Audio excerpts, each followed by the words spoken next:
What's up guys, it's Tommy here and it's Chiesa Day. Finally Liverpool have announced a player that was transferred for this season, Federico Chiesa. Welcome to Liverpool FC, and I'm so happy that I was right, that Liverpool will sign players in this summer transfer window. We had to wait very long time, but now we have 2 player announcements in 3 days from Liverpool FC. So if you are excited about Chiesa becoming a Red, becoming a Liverpool fan, make sure to leave a like, subscribe if you're new around here, and turn on the bell notifications so you never miss the latest transfer updates. Because in this video we will talk about a midfielder that Liverpool could sign, and also many other Liverpool transfer news updates. But first, just marvel and admire at the pictures of Federico Chiesa, and we also have Chiesa's first interview with Liverpool in this video. So Liverpool, just a minute before I started recording this video,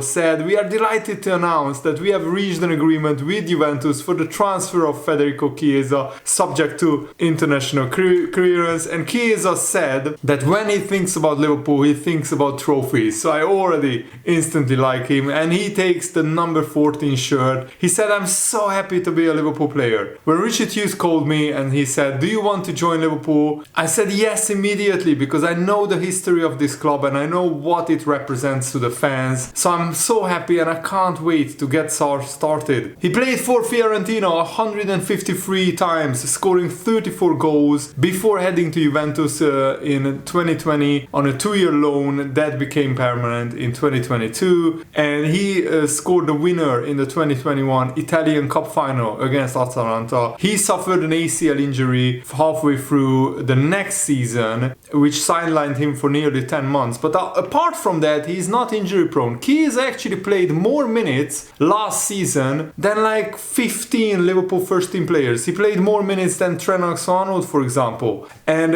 Chiesa is now a very reliable player again, and for just £12.5 million with add-ons, it's an absolute bargain for a player who is just about to turn 27 years old next month. He is still in the prime of his career, and when Salah needs to rest, Chiesa can come in for him and represent a very similar level to Mo Salah, of course, maybe a level below, but still you get the drift. Liverpool will have 6 absolutely brilliant attackers, with all 6 attackers bringing different things to the table. So for the opposition of Liverpool, this will be very difficult to figure out how to defend against all these versatile players. And Fabrizio Romano said that the medical tests were done earlier today, and then the documents were signed. And Corriere dello Sport, an Italian news outlet, reported that even in 2021, Jurgen Klopp and Liverpool wanted Chiesa at all costs. Liverpool were prepared to make him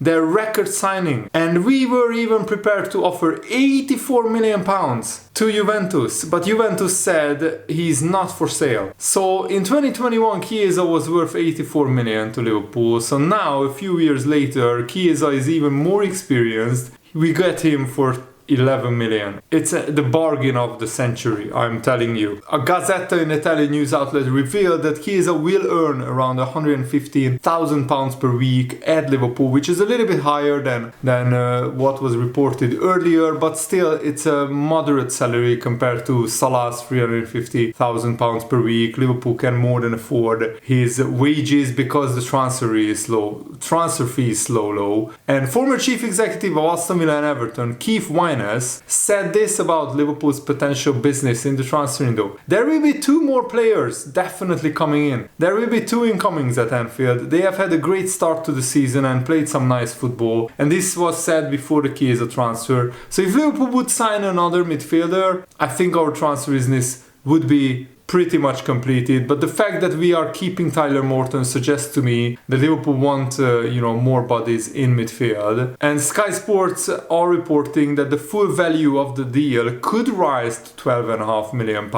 but the add-ons are predominantly dependent on Liverpool winning the Premier League and the Champions League. I mean, if Liverpool win the Premier League and the Champions League in the next 4 years during Chiesa's contract, then I think that's fantastic. That's 12.5 million in total with add-ons and bonuses included. But I mean, Liverpool wouldn't mind paying another 1.5 million to Juventus if that means we pay it because we won the Premier League and the Champions League. And Chiesa has already said his goodbye to Juventus fans on his Instagram. He said, "I would like to dedicate a few words to thank you for the great affection that you have always shown me, affection that I will always carry in my heart." And this was the first picture that Liverpool teased the Chiesa transfer with.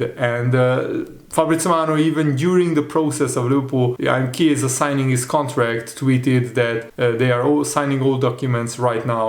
Fabrizio Romano has been very on top of this Chiesa story, so credit to him. Chiesa said, "I grew up with you and Juventus, both as a man and as a football player. You have supported me in good times and in the difficult times, and for that I will be always grateful. Over the past 4 years, I've had the opportunity to work with players, staff and coaches at the highest level. You have been like a family to me, and even in the most difficult moments, you have helped me stand. I will always carry with me the joyful memories we shared." Now, while saying goodbye, I would like to clarify the issue of the contract renewal. I've never received a renewal offer from Juventus, and therefore there has never been a request from me or my entourage to increase or reduce my salary or my signing. I was informed that I would not be part of the project even before the start of training with the team. So even before the preseason training began is what he's saying. So I think Chiesa is a class player and a class guy as well, shown by this statement given to the Juventus fans. Also, let's address the rumors about Darwin Nunez being linked with Arsenal. And Fabrizio Romano said, "I saw some reports people sent me. I have no idea where this is coming from about Darwin Nunez pushing to leave Liverpool. It's important to say for those who follow Liverpool, who like Darwin Nunez or maybe don't like Darwin, it's important to clarify that Darwin Nunez is absolutely not planning to leave Liverpool, at least not this summer. I can guarantee this. Darwin is really focused on Liverpool. He's really happy with Arne Slot, with what they had the chance to do in the first few weeks together.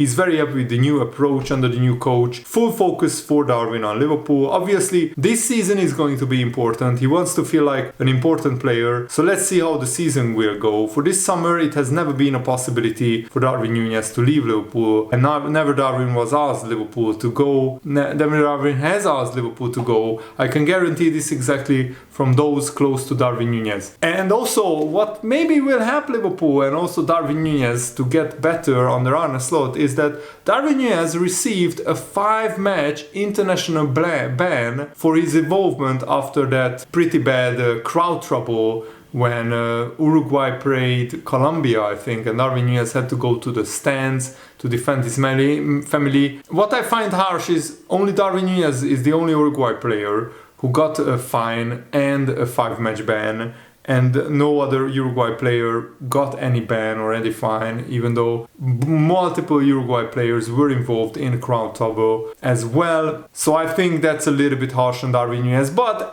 it actually benefits Liverpool because Darwin Nunez will stay in Liverpool for 1 or 2 international breaks, and Arne Slot can work with him in the training ground, and Darwin Nunez will be very fresh and very well rested after the international breaks. So he is a candidate to start those next games after the international breaks if Jota plays a lot for Portugal. And now let's talk about Chiesa and what caught the eye in the Euro 2024 tournament. Even though Italy had a pretty disappointing tournament, one statistic caught the eye of Liverpool's recruitment team, and that was that Chiesa recorded a top speed of 34.4 kilometers per hour.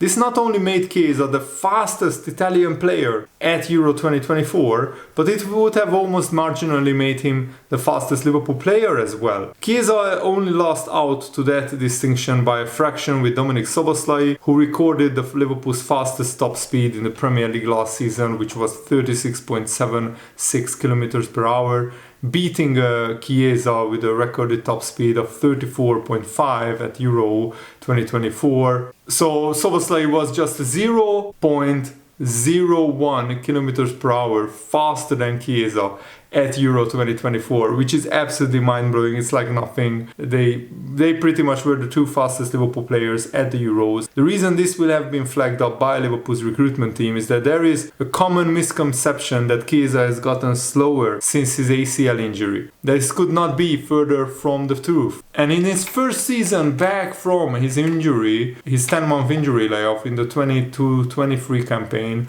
only Victor Osimhen recorded a faster top speed than Chiesa in the Serie A. And since coming back from his long injury, Chiesa's speed has been around the 36 km/h mark, which would make Chiesa one of the fastest Liverpool players. And this makes Chiesa one of the fastest Liverpool players because he already signed his contract. This article by Bence Bocsák, a fellow Hungarian journalist, was written before, of course, the Chiesa transfer became official. And Arne wants speed from his attackers and directness, so Chiesa would very much fit into his style of play at the club. Not to mention, Chiesa is also a player who can make an impact in the final third. Last season, no Juventus player averaged more shot-creating actions than Chiesa, 4.79 per 90 minutes. He also ranked fifth overall for the metric of players who played at least 24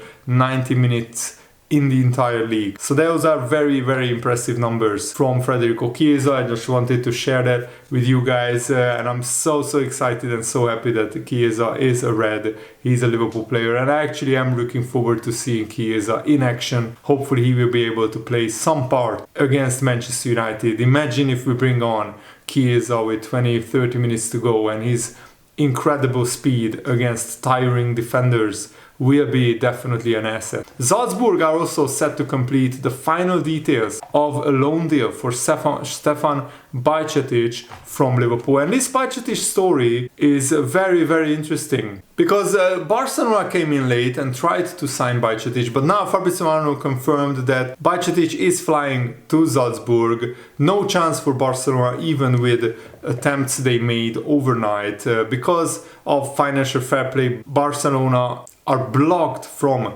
signing Bajcetic, and they can't proceed with La Liga limits. That is absolutely crazy, to be honest, because Bajcetic's father said earlier, we didn't expect Barcelona to enter the race for Bajcetic. We were all ready to go to Salzburg, but we still don't have any info on what's gonna happen. He said this before it became clear Barcelona can't sign Bajcetic. I would like Stefan to play for a top club like Barcelona or Liverpool. He's ready for top clubs. I'm not sure how much he would have played in Barcelona. At Salzburg, he's going to play every week, and he's under a great manager like Pep Yinders, who knows him. And it's absolutely hilarious if you think about it that Barcelona were rumored to sign Luis Diaz for 75 million at the start of the transfer window, and now they can't even afford a 4 million euro loan fee for Bajcetic. That's how awfully in a financial position they find themselves in. And now the story that I promised you at the beginning of this video. Liverpool have identified Santiago Heze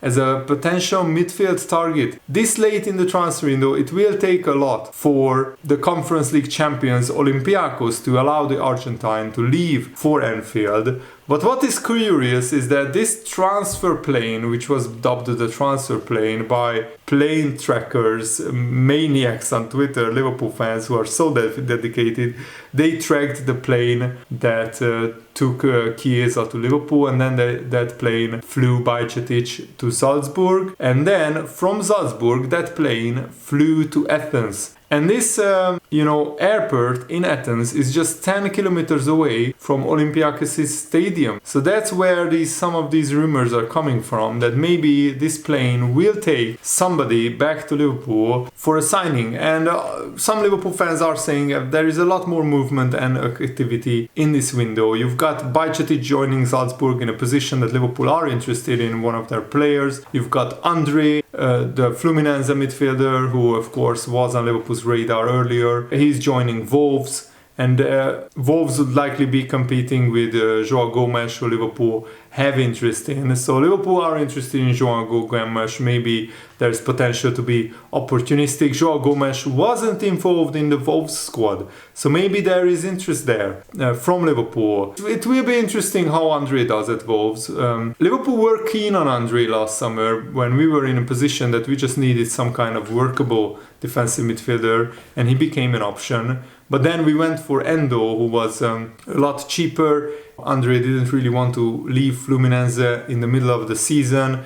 The Argentine season and the Brazilian season goes from January to December. And now that Liverpool have Endo, Liverpool want a higher level player. And João Gomes actually would be a very, very good transfer in my opinion. But Liverpool are keeping Tyler Morton as insurance policy. We wanted to sell him, but nobody met the valuation of Liverpool, which was £20 million.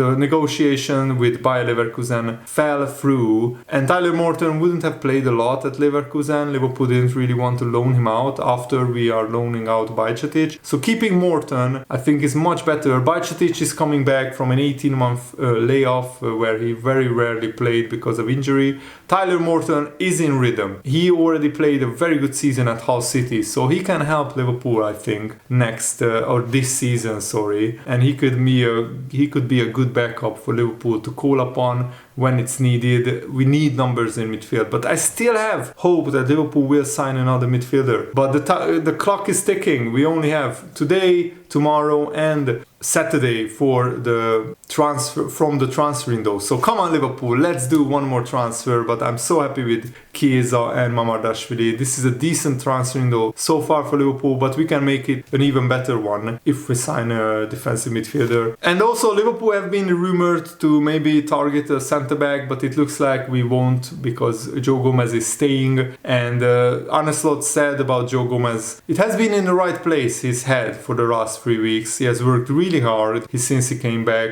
He didn't play a lot in the Euros, and when he came back in the first sessions, he couldn't train the whole session, so we had to manage his load. But this week he had a good week in terms of load and how much he could do with the team. He's one of the players that I see new things from and learn things, what I see from him, also combined with other players. It has been a good week for João Gomes, and also until now. At this moment, I'm expecting every Liverpool player to be here, but everything can change. He's, of course, referring to Liverpool first team players. And Carragher also talked about the Anfield atmosphere, which was a little bit strange against Brentford at Anfield. He said maybe the atmosphere is something to do with the style of play, which is going to be different from Jurgen Klopp. It's not going to be as end-to-end. It seemed a strange atmosphere against Brentford. The other thing I would say, last season was just like a roller coaster ride for Liverpool, and it was so exciting. You would come out of the game after a last-minute winner, or Liverpool came back from behind to win the game.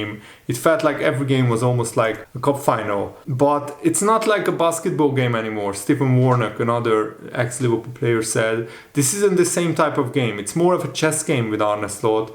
Liverpool needed more games like that. These 2-0 wins last season, they needed more games like that. That was almost like a Man City performance, Carragher said in that game. In that the game felt finished as soon as Liverpool scored the second goal.